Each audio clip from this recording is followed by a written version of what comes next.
Iron Harvest is an alternative take on the history of the 1920s. Taking inspiration from this time of industrial change, Iron Harvest's fictional states and characters find themselves in the aftermath of the Great War. Huge diesel-fueled machines, invented to serve humanity, have only lifted warfare to another level, and mankind has had to realize that the war that was supposed to end all wars has ended nothing. The Rusviet Empire, ruled by Tsar Nikolai, is a huge nation far beyond its zenith.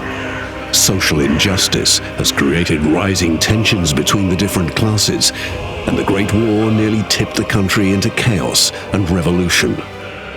Only the ongoing conflict with their neighbors Polania and Saxony is keeping the kingdom from falling apart. Some say that there are hidden powers trying to keep the conflict burning.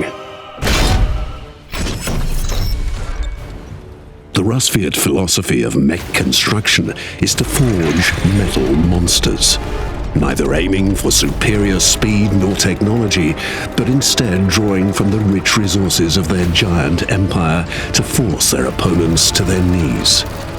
But that method of wasteful construction is getting more and more problematic, as the rivalry for these rare goods is one of the reasons for the conflict itself. The SHM-69 SERP best illustrates Rusviet's philosophy. With heavy armor like this, it's easy to bring knives to a gunfight. It's a blood-curdling sound when these huge sickles crash into each other. Yes, it's slow, and yes, it might take several hits until it comes into striking range, but when that happens, the opponents mostly regret having chosen to go toe-to-toe. With one heavy stroke, the sickles cut through steel like butter, and it accepts no obstacle in its way. The SHM-60 Groza is the polar opposite.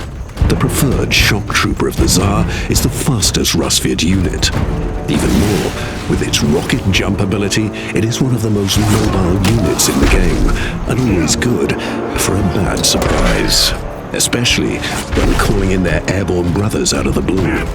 Fast in or fast out, these weakly armored exoskeletons are a problem for everyone without battlefield awareness.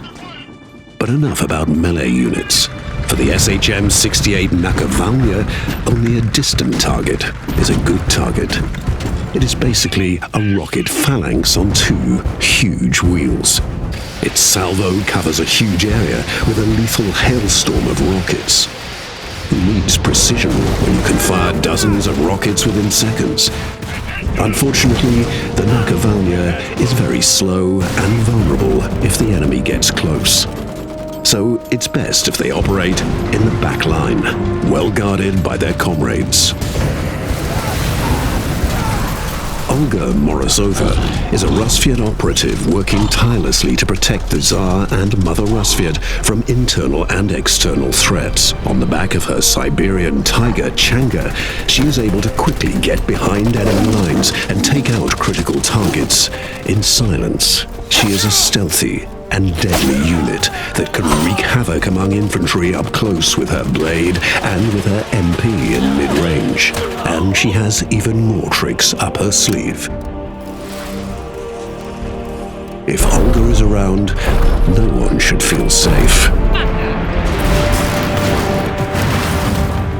The Rusviet army is suffering from great losses. Many men have died in the ongoing skirmishes, and the Rusviet people are starting to question the motives of that conflict. Long Live the Tsar is still echoing in the streets, but dissatisfaction is growing among the people now that the outside threat is becoming more and more eliminated.